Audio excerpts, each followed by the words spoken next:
Unlike last year, we made it through Martin Luther King Day without a big walloping of snow. How deep will we get into this winter without a lot of snow? It's a question that's on Laura Johnston's mind. It's Today in Ohio, the news podcast discussion from cleveland.com and the Plain Dealer. I'm Chris Quinn. I'm here with Lisa Garvin, Layla Tassi, and the aforementioned Laura, who's just back from Vermont, where she says they didn't have any more snow than we do.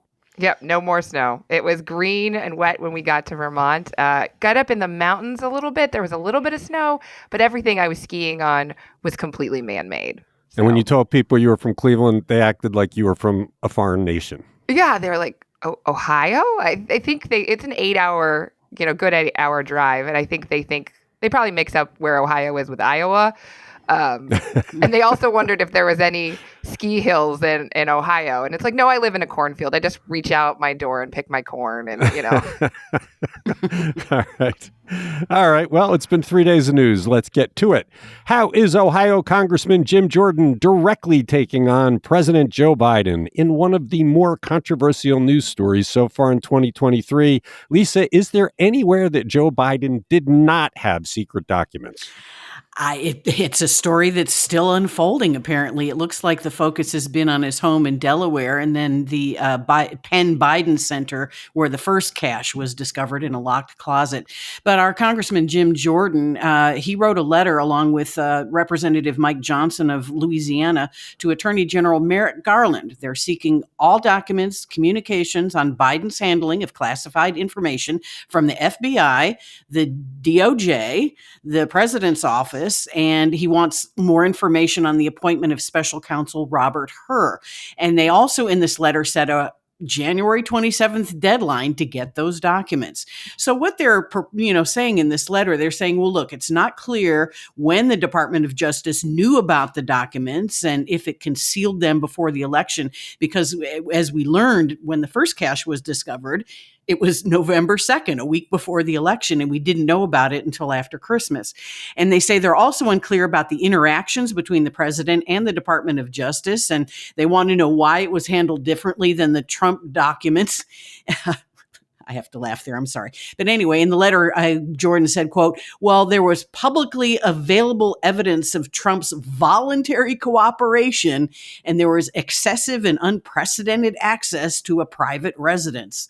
And he said that Garland has failed to respond to his request because he's been requesting information on various things.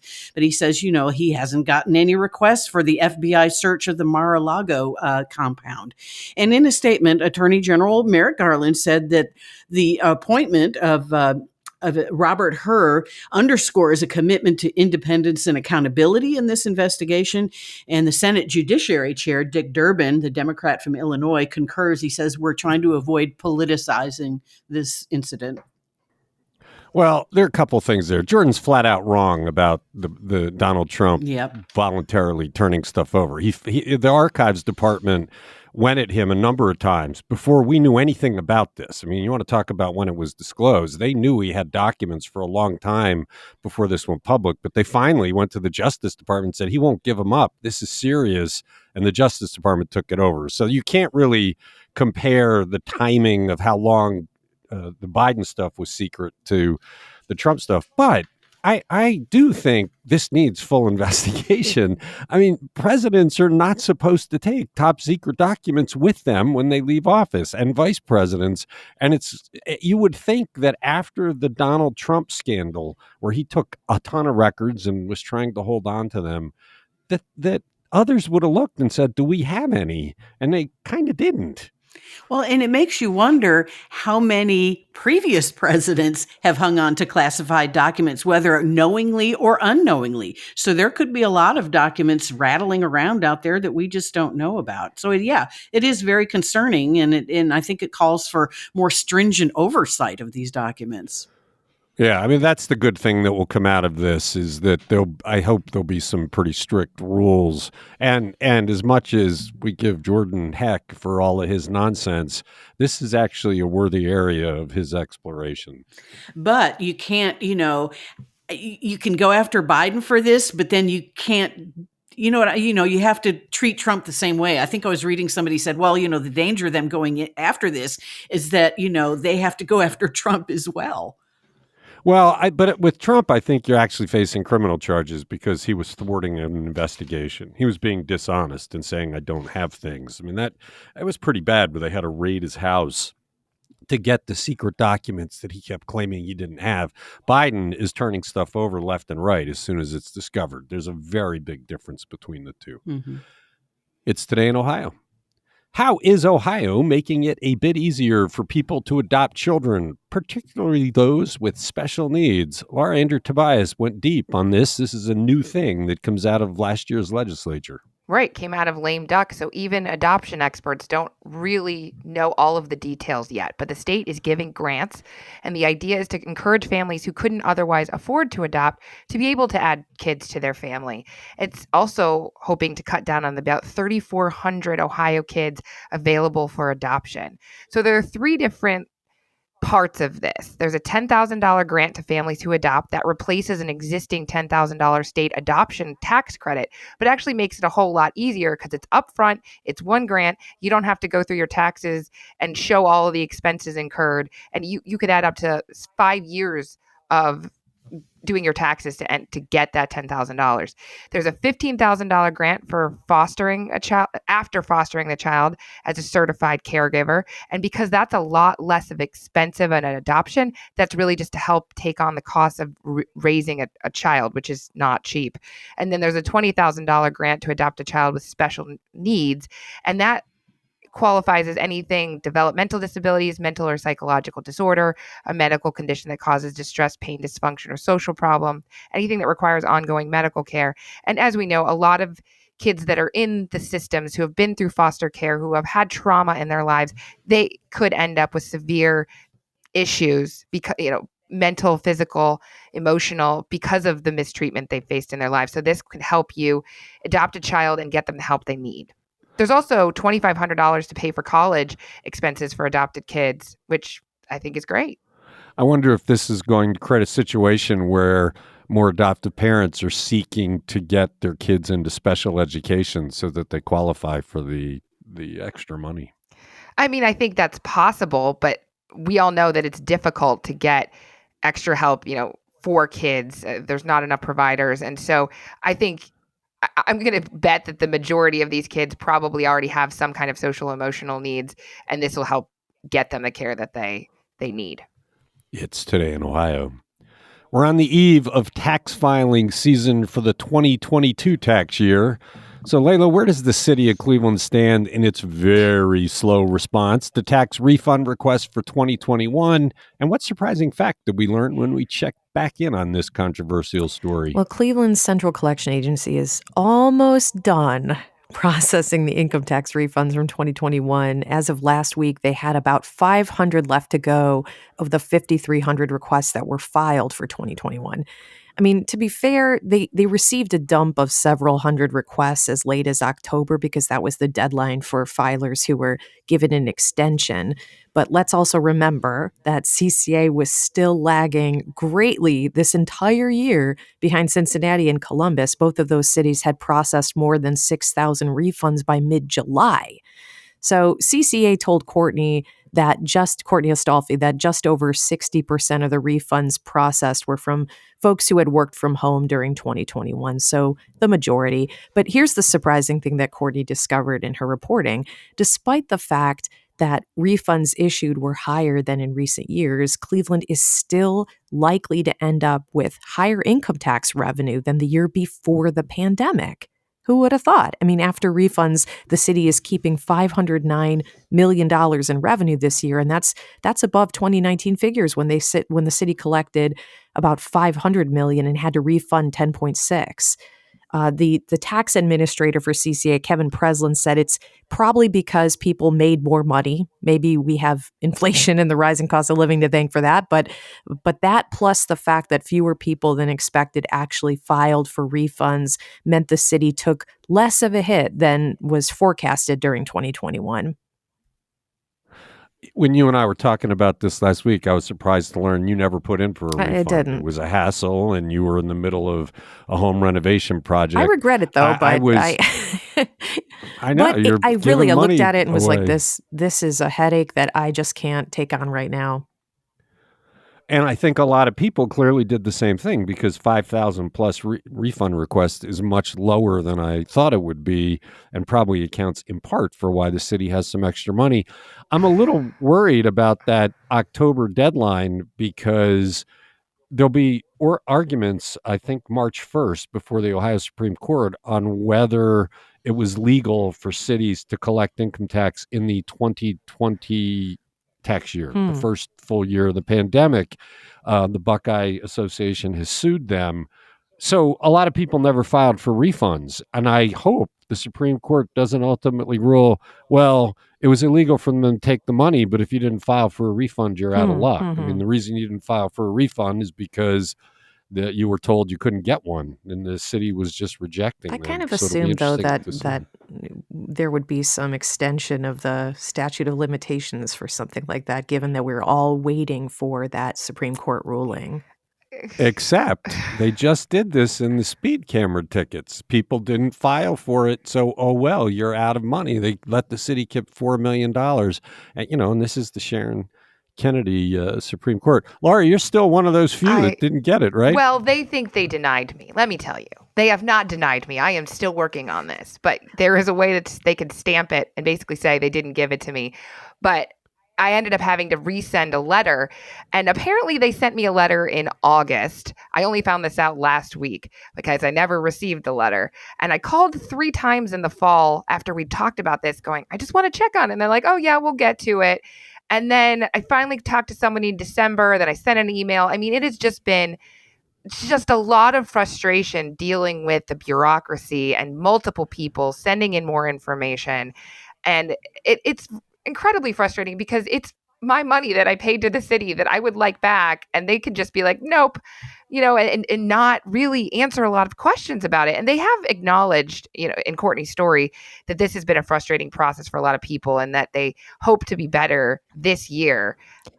Yeah. The only way they're going to be better is if they ramp up. It sounds to me like they use the exact same staffing they'd had in previous years, regardless of this flood of applications. But maybe, Layla, when you hear about Laura's problems, you're thinking, yeah, I was better off just skipping Well, this. I mean, that's exactly why I passed on it. I just didn't want that in my life right now.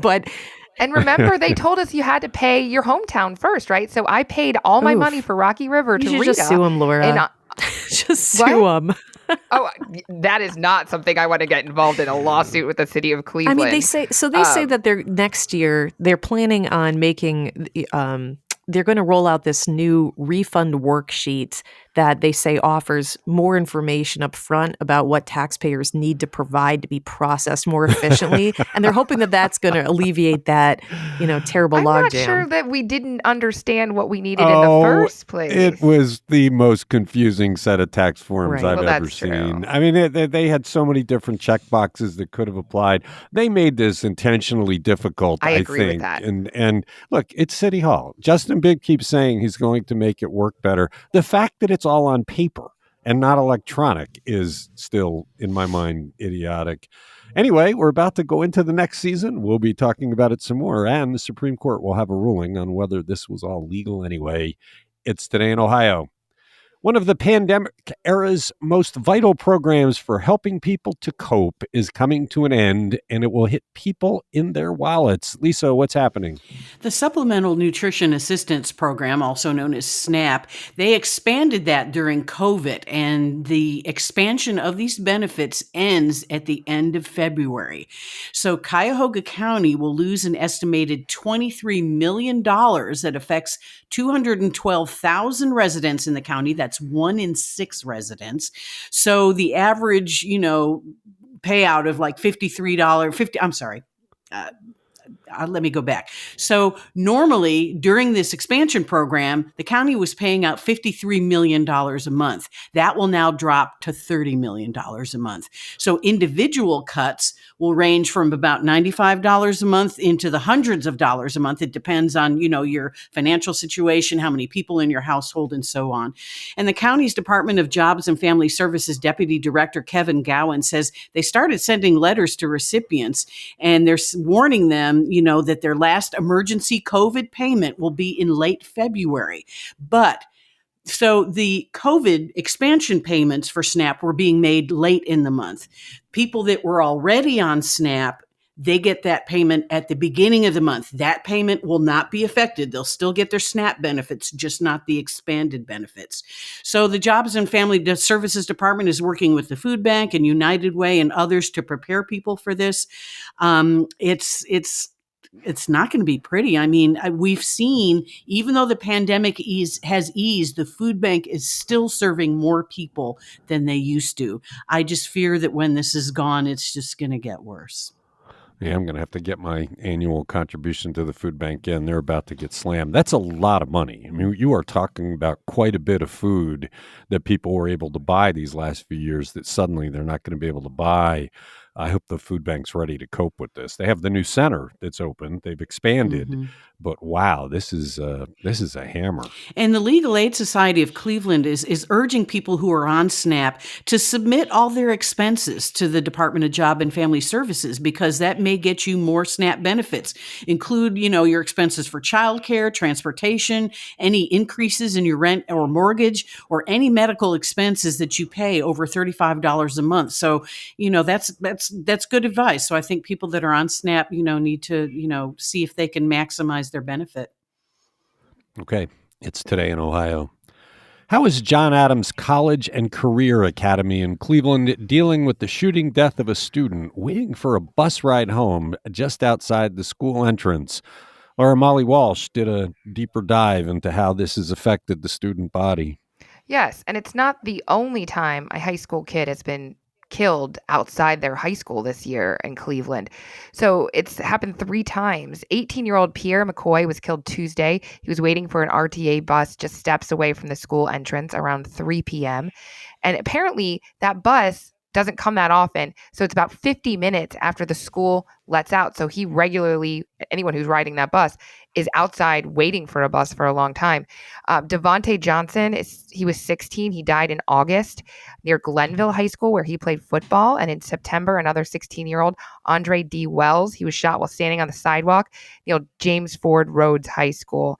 So CEO Eric Gordon of CMSD addressed this. He had a tele meeting on Thursday. He detailed more safety measures for students before and after school. They are coordinating with RTA police and Cleveland police, trying to increase the presence. The police are monitoring security cameras outside of the school. The district's working with the RTA to adjust bus routes so kids don't have to wait so long. So they're trying to adjust this. They're also meeting with the kids, obviously, because this is a lot of trauma for these kids to take on. I mean, people were watching, and they don't have anyone in custody for this murder.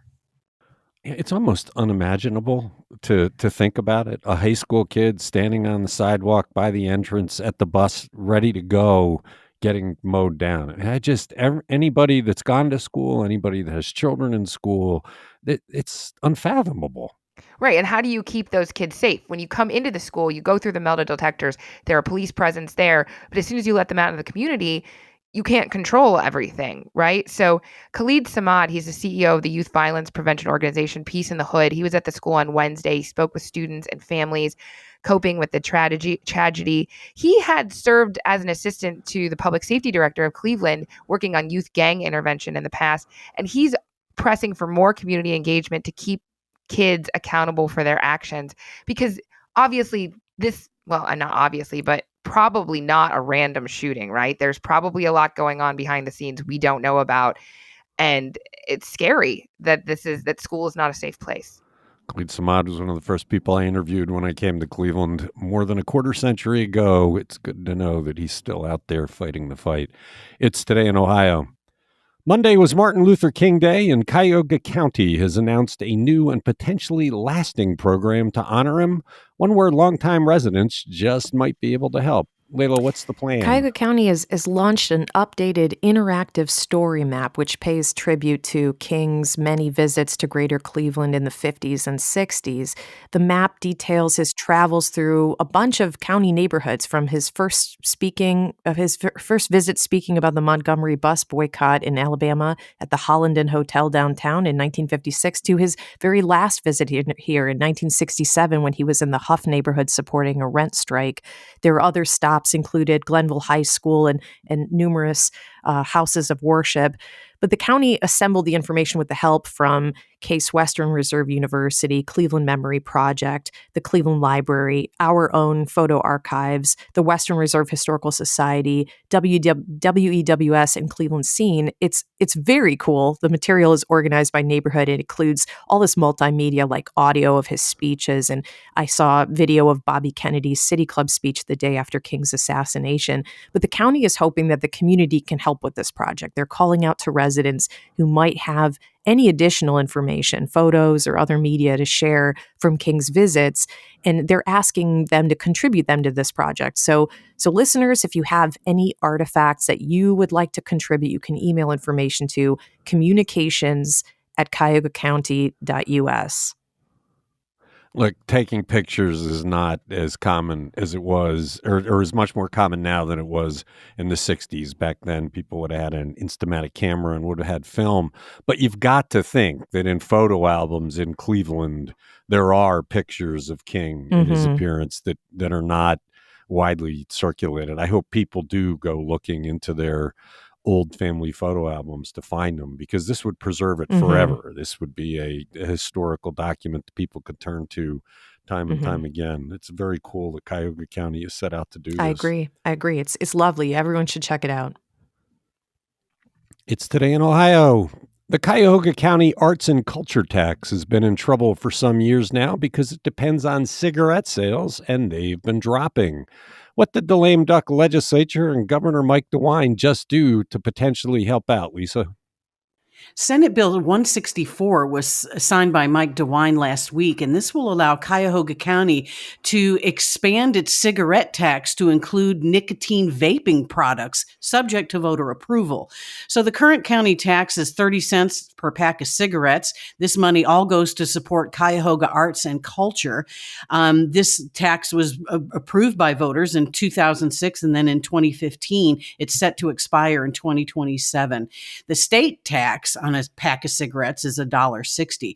So the county can now ask voters for a 9% tax on cigarettes wholesale price, and that would include, nicotine vaping products, which are not currently taxed, which is really kind of surprising, actually.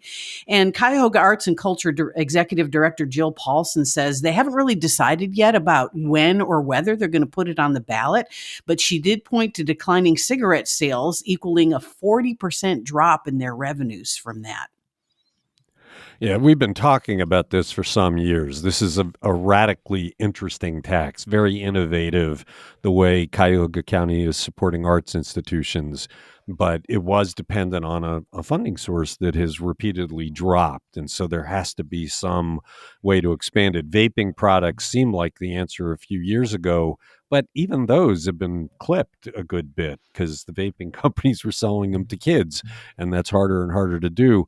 I wonder if the vaping products will be enough to really generate the revenue they need, or they need to continue looking for a new funding source. I certainly see a lot of people vaping out in public, so I don't know. But, this has been a really big boon for the arts and culture because they've distributed $230 million since 2007, supporting arts and culture experiences that reach millions of people.